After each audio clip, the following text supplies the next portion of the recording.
Hello, Cherie Hanson here. I've been playing with various computers that were giving me strange messages and software that was failing and not able to find chords. Basically, it was kind of my version of technology cinematographically messaging 50 first dates. I think I learned that, but I don't recall it. So the wonderment of being lost in the contemporary language is really interesting. It's like I came to a foreign country in Europe and I couldn't understand anything anybody was saying. So I've been kind of trying to deal with all of these things as they're coming up and praying that somehow my angels and my guides would change the slow pace at which I learn. It's just like, please, can you just give me the skill? Can I send from Amazon and get a package of skill? I don't think it happens that way. But as I was meditating the last 3 days, what kept coming up for me was the question of death. I was thinking about where we get our idea of death from. If you look at some native cultures or some spiritual leaders, they can actually foretell their death, or they can decide their death, and they can just lay down and go, okay, it's good, beam me up, Scotty. So we have to, if we're really good anthropologists in our own culture, look at where our ideas come from. So the ideas that I had come from my parents, from my relatives, from people I went to school with, my cohort, from the culture itself. And so we incorporate that story. We hear the story, it goes into our subconscious, and it becomes part of us. So I was really focused on, where did you get your concept of death from? What image are you carrying around? What narrative are you carrying around about it? And I came to the concept of the small deaths that I've experienced in my life.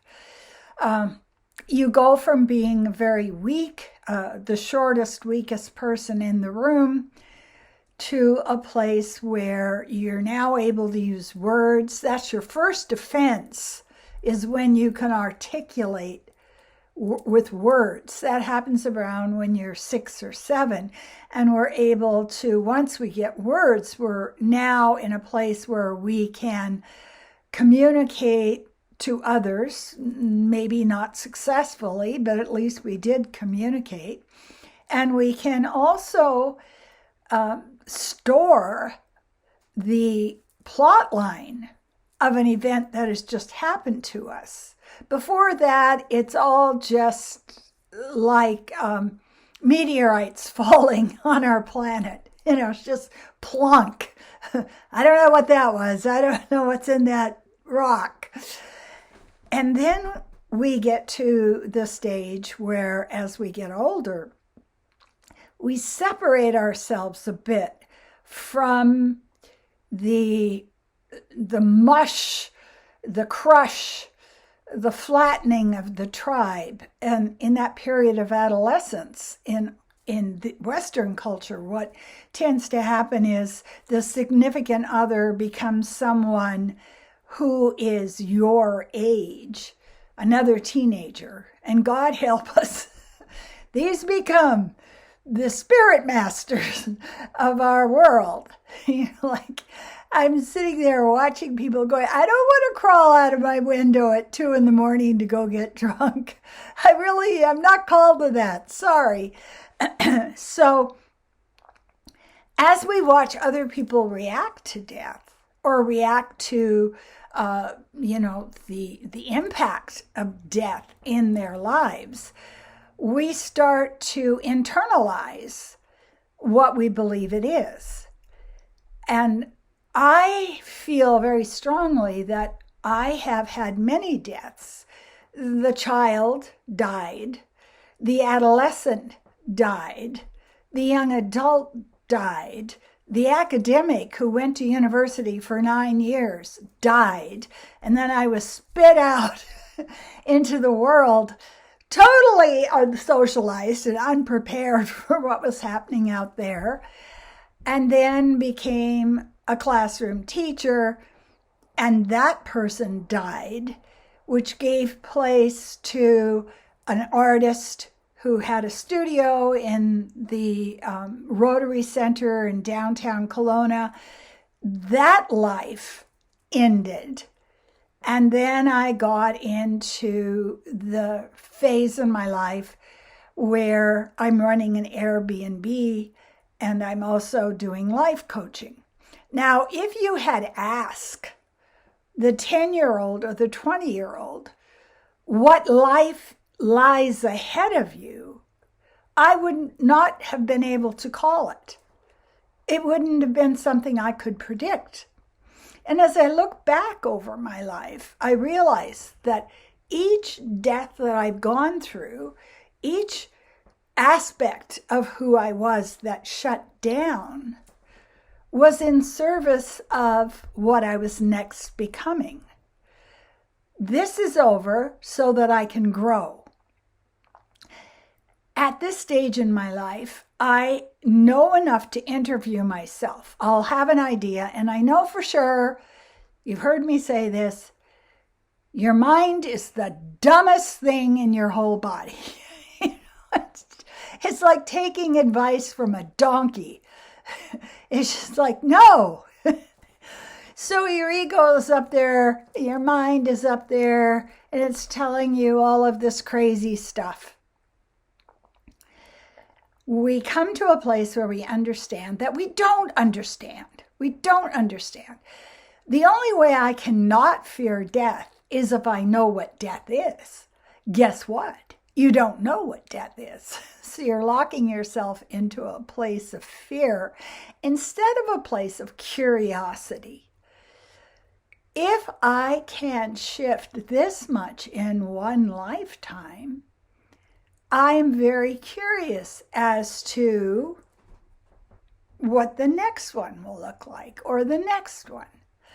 And if we can stay in this place of openness and surrender and curiosity, and also keep interviewing yourself. What do I think about this? Where did that come from? Why do I believe that? You know, just be like a 60-minute or W5 interviewer. Just hone in on it. Get out your archaeology hammer and chip away at it until you can see the form of it. What lies buried in that belief that you hold? So that's what I was thinking about today. It's very important you talk to yourself about death. It's very important that you interview yourself. And the only thing that we have control of is letting go of control. Don't you love it? The old Zen thing. If you're thinking of an image, you're wrong. So I want to thank you. I'm so happy I got 500 subscribers so far. I really want to increase my range, my throw, my message, my teachings to other people. So if you're watching this, please subscribe. Also, thumbs up and a positive comment. You know, nothing like, oh my God, why are you wearing gray? It's just wrong.